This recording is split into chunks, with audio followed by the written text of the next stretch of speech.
इस वर्ष महेश नवमी पर्व 19 जून 2021 शनिवार को मनाया जाएगा। हिंदू पंचांग के अनुसार हर साल ज्येष्ठ माह में शुक्ल पक्ष की नवमी तिथि को महेश नवमी मनाई जाती है। महेश नवमी के दिन भगवान शिव और माता पार्वती का पूजन करने से लेकर अपार सुख, धन संपदा, अखंड सौभाग्य और प्रसन्नता में वृद्धि होती है। आइए जानते हैं इस पूजन के शुभ मुहूर्त, विधि और कथा के बारे में। महेश नवमी 2021 के पूजन मुहूर्त।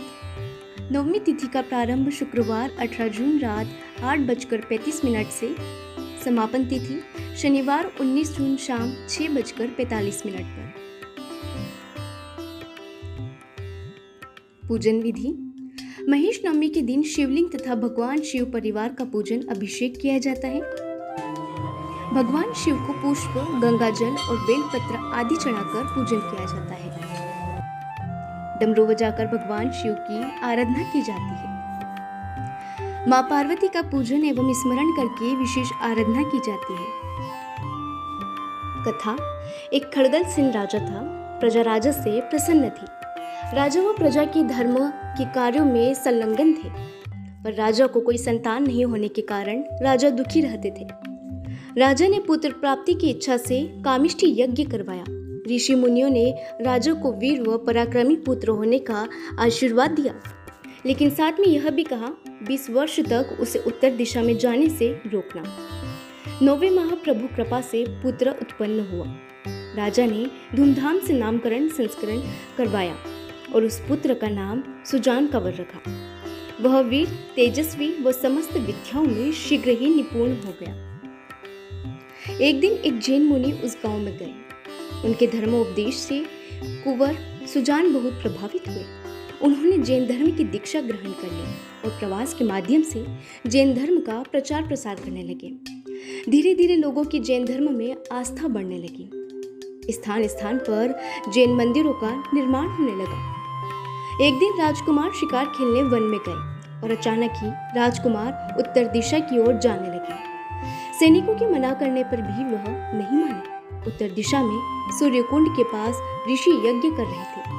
वे ध्वनि से वातावरण गुंजित हो रहा था। यह देखकर राजकुमार क्रोधित हुए और बोले, मुझे अंधेरे में रखकर उत्तर दिशा में नहीं आने दिया। और उन्होंने सभी सैनिकों को भेजकर यज्ञ में विघ्न उत्पन्न किया। इस कारण ऋषियों ने क्रोधित होकर उनको श्राप दिया और वे सब पत्थर हो गए।